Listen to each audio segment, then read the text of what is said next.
Hi, here's a cat. Oh, did you see her eyes? She has the coolest eyes of any creature. All right, all right. Here, no, she's gonna claw me now. 3, 2, 1. Good morning, everybody. Welcome. Today is June 17th, Thursday, June 17th, 2021. My name is Jeremy. This is my first cup of coffee. All right. Well, hey, what's happening? I told you I had a busy Wednesday. I've got a slightly less busy Thursday. But let's talk about stuff. Let's talk about the days. Let's talk about today's episode. Let's talk about it all. Send it on your way. Send you on your way. So you have a great Thursday, and then we can have a great Friday, and just keep making the days better, right? Well, did a few things yesterday. Worked on the flexibility program, which is coming along. You know, it's if you had asked me how long this program would take to develop before I started, I would say this one's going to be easier than the others. But the moment that I started doing the research gave me some small adjustments that I wanted to make. So I'm glad I did it. You know, initially it was just to back up what I was going to do. It was just going to be, hey, here's what works, and here's science that proves it if you don't want to take my word for it. But what we're getting now is something that's the structure is a little more complex. It's not going to be complex to do it. I just if you've done one of the training programs that we've put together, you know that it's not the same thing. It's not do this workout every day. It's do this workout today, do that workout tomorrow. Sometimes do that workout the next day. Sometimes in 2 weeks or 3 weeks or a month, change. There's variability depending on what the goal is. And so one of the things I did yesterday is I started laying out what are all the exercises I could have someone do for flexibility and mobility. And it's a long list. And then I have to go through and see which ones are redundant, which ones are better, which ones can only some people do, etc. And we'll go from there. After that, I had a client call. I've got a client who's going through some difficult stuff, really difficult challenge. This is one of my non-martial arts school clients. And, you know, this is something that's been a struggle. And it's something that I've faced in my business. And just on the very off chance that somehow people could connect these dots, I'm not going to say anymore, right? Like, because I don't want to say that. I want to be respectful.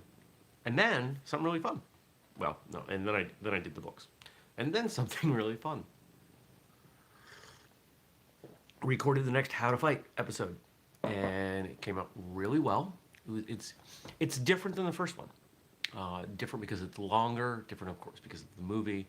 Different because of who the guest host was. But it was fun. Afterwards, we talked about how to improve it for next time. And so I think this is a series that we're going to continue. And what I like about it is that it's making me think. It makes me think when I watch this movie, instead of just saying, oh, I don't like that they do, I don't like that they do. Taking notes, and we're discussing it, and we're really saying, here's how to fight this person based on what we know. And it's a mindset, you know, the main thing we're hoping people get out of this, of course, is entertainment. But there's a strong educational component. Can you evaluate someone and get better at understanding how you would defend yourself against that person? I think so. I think there's a skill set there. I think that with practice, it can be refined. So that was a good time. And then I ran to lunch with a client. Had a wonderful lunch over the river in Montpelier at a nice Italian place. Anybody who's been to the area may be familiar with Sarducci's. When I was in my 20s and I wanted to take somebody somewhere fancy, we would go to Sarducci's. Sarducci's really isn't fancy, but compared to everything else around, for the most part, it's fancy. Had a nice lunch. and then acupuncture, and then I was up in Burlington for a really interesting talk that I hung out at this for a little over an hour. It was supposed to be only an hour. It went longer than that, and just um, with some people that I really respect professionally, put on by people I respect professionally, attended by people I respect professionally. The speakers were people I respect professionally. It was a really nice time. But I had to bounce out to go to dinner with another client and a few other people. Interestingly enough, also the client from lunch. She didn't know I was going to be there until I got there, so that was fun. At an absolutely beautiful place. And it was nice. Great conversation, great food. And then I came home and I watched some TV and I went to bed. And now we do it again. What's going on today? What are we doing today? I know what you're doing today. You're going to sleep because that's what you do because you're a cat. You're a very old cat. What did you do yesterday? How was your day? What are you looking forward to today? Right? These are questions that even if I don't ask them of you, you should ask yourself. I am still in the habit, although she kind of changes things. I try to make the first thing I say out loud, the first thing my ears hear when I wake up, today's going to be a great day. Set the tone. Your brain hears your words. It doesn't completely discount the things you say to yourself.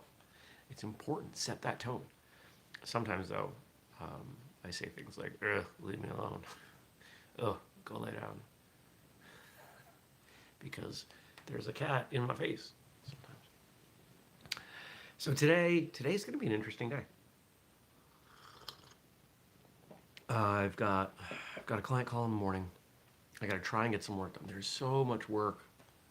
I'm very slowly catching up from last week and being off, but there are piles starting to build up. Are you a pile person? I'm a pile person. My office is chaos right now, and so I don't have room in the office because there's stuff to be done for more piles. So the piles are starting to creep out to here. It's like, oh, here's a pile of mail to go through. Here's a box I need to deal with. Here's a box I need to go through and look for something. There's a pile that has seeds that need to be planted. There's a pile of seeds that need to be replanted, right? Like, so there's a lot of work that's going to happen. Now, after that, I've got a client that I haven't seen in a very long time. When did I last work with this client? 14? Maybe 13? But over the last couple of years, this is one of the beauties of doing business in a small town, in a small area. You get people that you run into them, and they're like, hey, do you still do that thing that we suck at? Yeah, I do. Would you help us? Sure. And there have been a couple false starts. There have been a couple things that they thought they needed help with, and then they had some disastrous things happen. And I'm like, hey, yeah, I'm still here. So I'm going to go over for who knows how long. But after that, I'm going to have to go to Panera or something and get some other work done because I don't like having this much stuff to do. I don't like having this many emails. I've gotten better at it. It used to be, if I had all this stuff in my 20s, man, I would stay up till 11:30 at night getting it all done. Ugh. And then I'd wake up the next morning and I'd be unhappy and I'd feel like I was controlled by my job and it just didn't work. I think the last thing that I want to say about yesterday, this was interesting, and I've talked about this before, but not often. So here I was, I'm sitting at this lecture space in Burlington, waiting for this event to kick off. And I'm surrounded by professional people. I've had a couple of professional conversations, some people I have and have not met before. And I find my chair and I have a seat. And my brain starts to get into this zone. There's a problem I've been trying to solve. And I think the best way to describe it is I'm coming to learn that there are some people that, outside of the martial arts work that I do, including the martial arts consulting, people don't always understand what I do. That I can give them good examples, but if I want to say, here's what I do, they don't fully understand it. I was talking with someone, I think it was Monday, And whether it was intentional or not, her initial understanding of what I do was actually so reductionist as to be insulting. She's like, "Oh, so you're like a personal assistant?" I was like, "No." Actually, her word was executive assistant. I was like, "No, no. Would you ask your executive assistant to craft a multi-year marketing strategy? Would you ask your executive assistant to overhaul your financial system?" Right? Like, there are a lot of things that I can do. And so I've been trying to solve that and sat and was inspired. And the reason I bring this up is that the environment you're in can have a dramatic influence on your mindset, on which parts of your brain are firing. If you think about the places you typically go, you have certain mental modes that you tend to go into when you're there. If you go to your job, you think one way. You sit at the kitchen table, you think one way. You sit on the couch, you think another way. And if you're trying to do something that you haven't done before, that involves thoughts that you have not had before, there's a very good chance that you will benefit from going someplace you have not been before. So think about that. Keep that in mind. There are, one of the other things I wrote down in my notes yesterday was, there's a question. There are plenty of problems with whistlekick I'm trying to solve. And for one of them, I said, I bet if I went somewhere completely different, if I rented a hotel room and I made this the focus of my evening, I bet I could solve this. Because I've got to get out of my own environment. I need to treat that question with a mindset I've never treated it before. These are things I'm good at doing for clients because I haven't had to wrap my mind around that client while in this space for, 5, 10, 20 years. Just something to think about.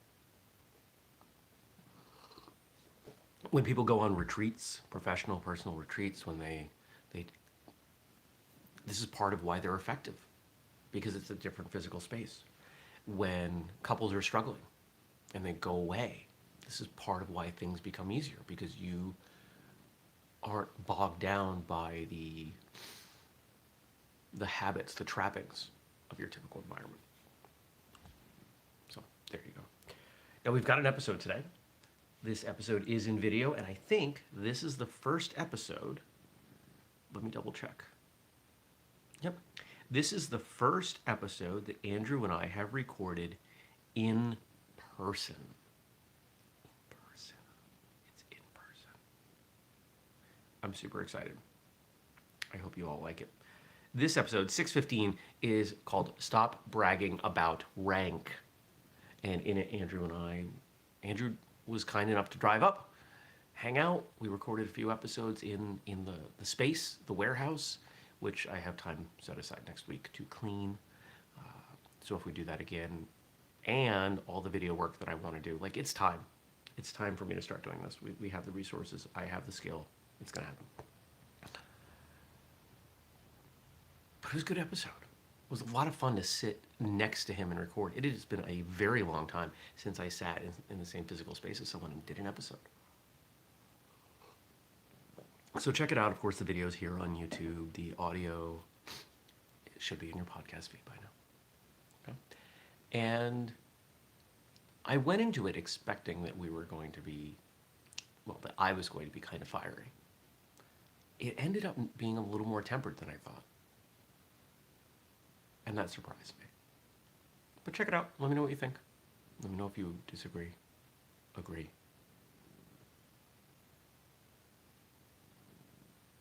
I'm sick of people bragging about rank. I really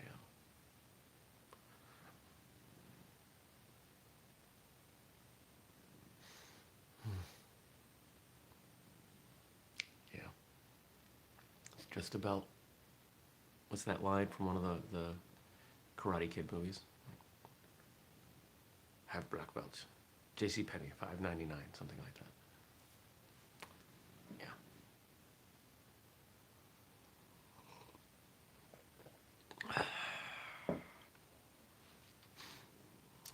I'm thinking about events that I go to where people get dressed up in their martial arts uniform to walk around in a social setting.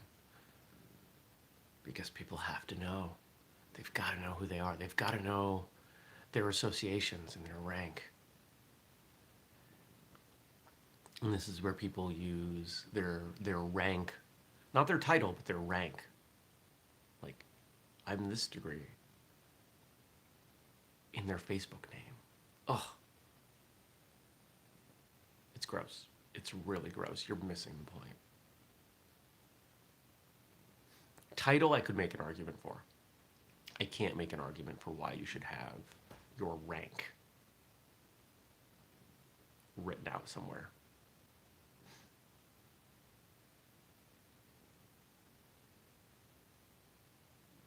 I'm trying to think of something else where people do that.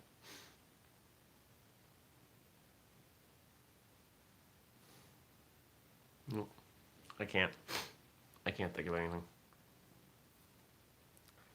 Let's see what you guys get me to talk about. If you happen to be new, how do you do it? You leave. I'm getting distracted by a comment. I'll respond to that later. It's not relevant to this show.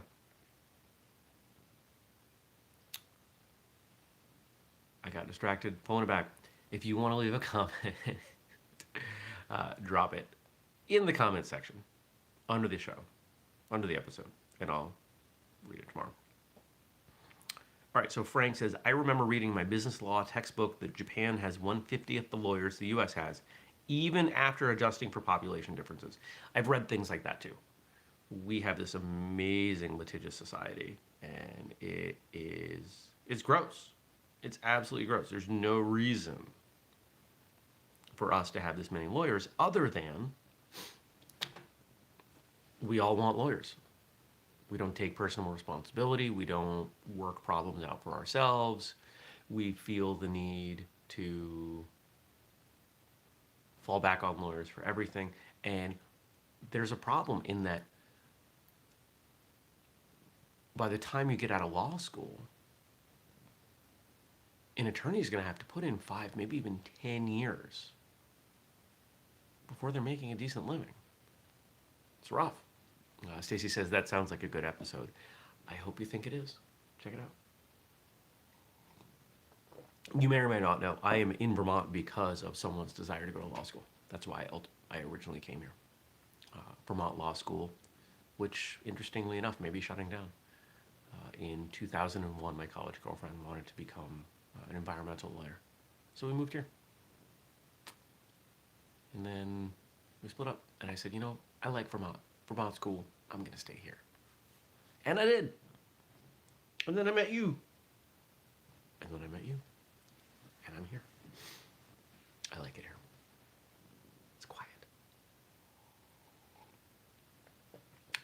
The place I had dinner last night was at the Burlington Country Club, which is not nearly as fancy as one might think. This is not like a really hoity-toity country club, as country clubs might go. This is about as...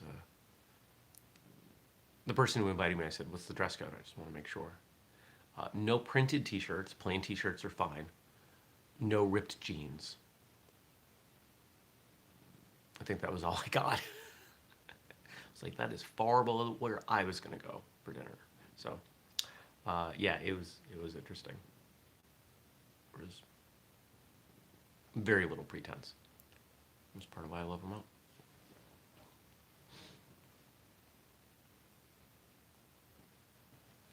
All right, so today our quotes come from Alan Turing. And if you were not a computer science major in college like I was, you may not know who Alan Turing is. You probably have heard the name because in the last few years there's been a little bit more discussion of Alan Turing culturally and his accomplishments. But let's see what he has to say. Let's see what Frank picked out.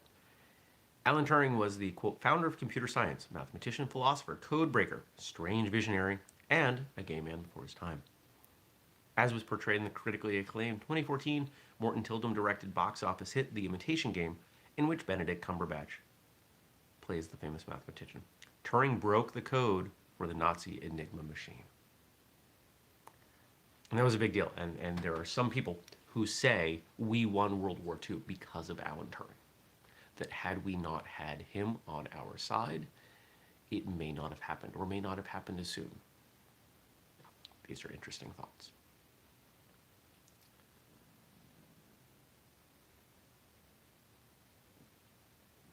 There was discussion. I don't know if it happened, because my awareness of what goes on in the UK is not as strong as it could be. There was talk of putting him on money at one point. I don't think it happened, but an interesting choice. Let's pour more coffee. Have you guys noticed that since I started using the French press and bringing the French press out here, that I have more than one cup of coffee while I'm talking to you? Yay, coffee. All right, quotes from Alan Turing. You want to read the first one? No? Sometimes it is the people no one imagines anything of who do the things that no one can imagine.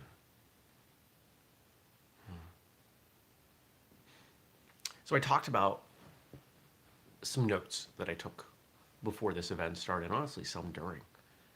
But the major thing I wrote down was in response to this problem of what do I do, and thinking about how do I represent what do I do. And I had this inner monologue that I thought might work well, at least as a draft, for updating my website. And it was about ideas. The thing that I do better than most people is I come up with ideas.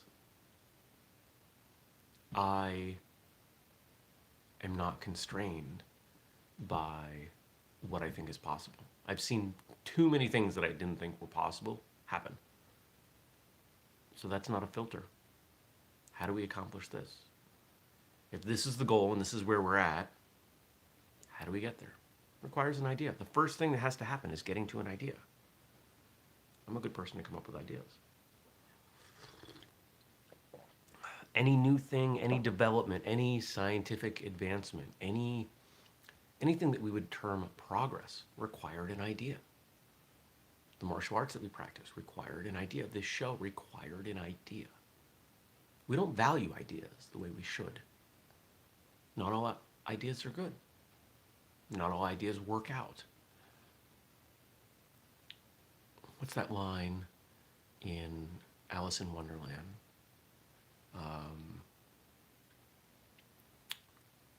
Sometimes I dream and there's a number of impossible things before lunch. Right? I think it's when she's talking to the Mad Hatter.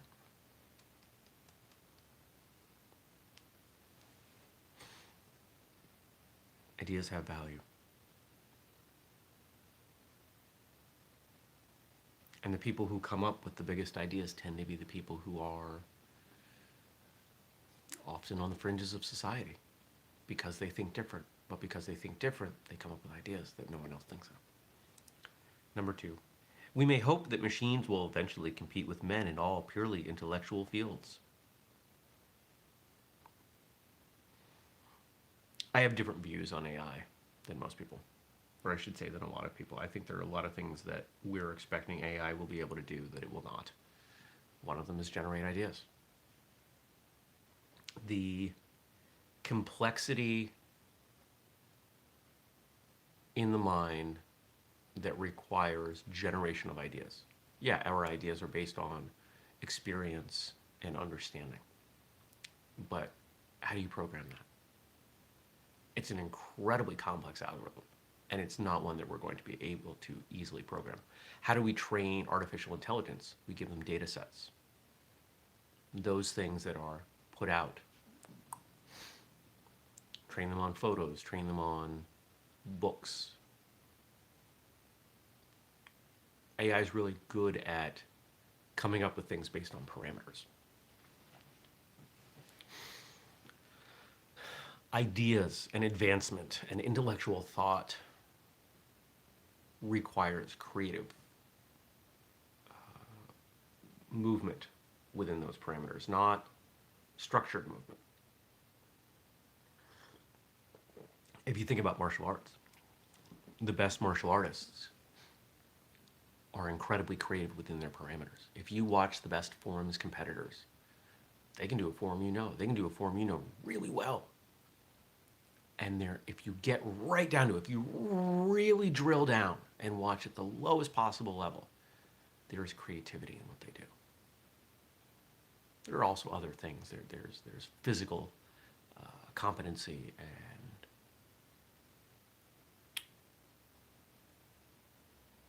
beautiful energy that comes through, but there's still creativity.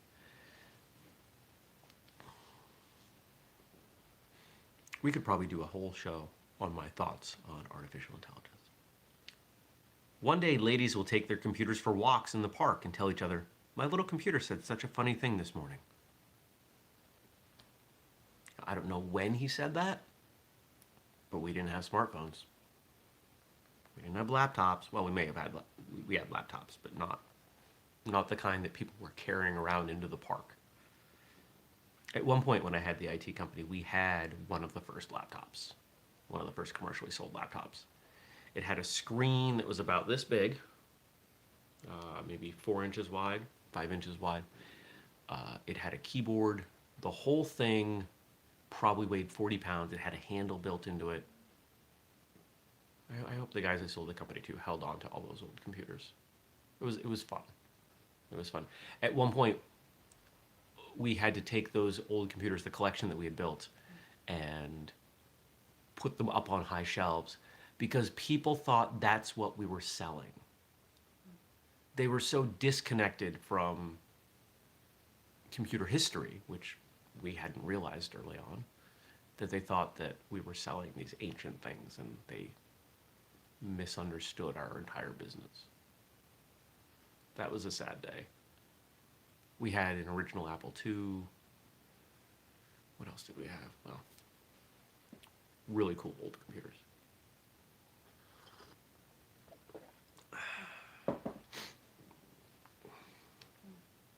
Right? Just making grunty noises. It seems probable that once the machine thinking method had started, it would not take long to outstrip our feeble powers. They would be able to converse with each other to sharpen their wits. At some stage, therefore, we should have to expect the machines to take control. We've seen some interesting things. So there was something, this was in the last couple years, I don't remember when, and I think it was Facebook, but I may be wrong. They were doing some artificial intelligence research, and they had, I think it was 2 nodes, 2 computers.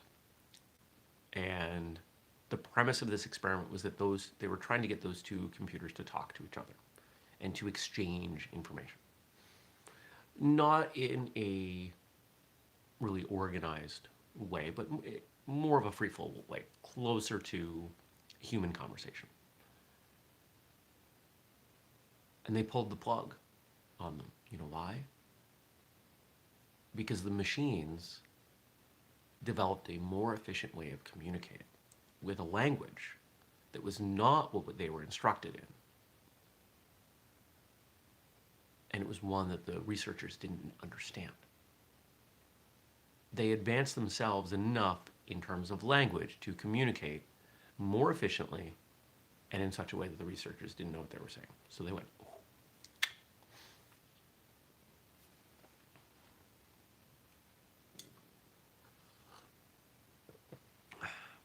Fascinating, exciting, and a little scary.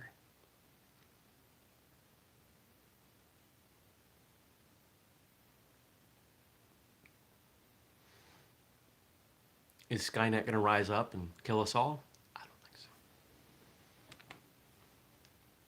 We'll have problems because we have people and businesses that are incredibly arrogant. They think they can control things that can't be controlled.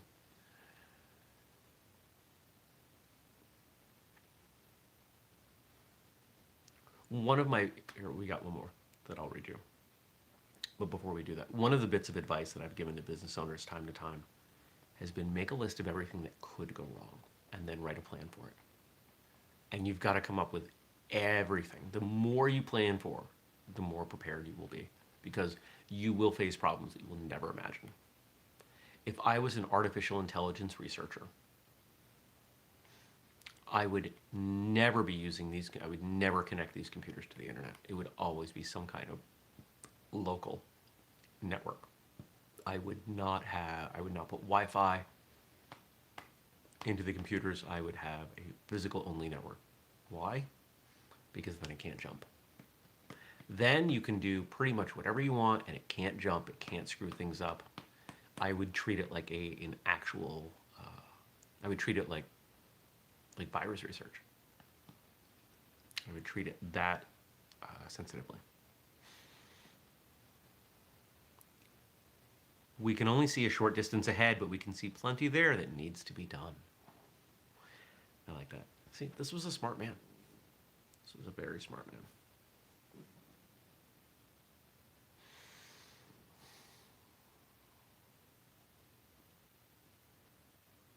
I don't think I have to add anything to that one. Frank, you're doing a great job giving me these quotes at the end that get to sit there. Go check out episode 615. Let me know what you think. Maybe you want to post that one on social media and let other people get bent out of shape about it. I wouldn't mind that. If you have questions or thoughts, if you have feedback, if you have anything like that, leave it in the comment section below. If you listen, you can always email me, jeremy@whistlekick.com, and I'll read your comment or question on the air and then respond to it. If you're new, subscribe, turn on notifications. Remember, we do this show every weekday, 6:30 a.m. U.S. Eastern Time. If you want to support us, Patreon, whistlekick.com with the code FirstCut15, whistlekickprograms.com, books and other stuff on Amazon. You got options. So thanks for watching or listening, and I'll see you back here tomorrow. Take care, everybody. Peace.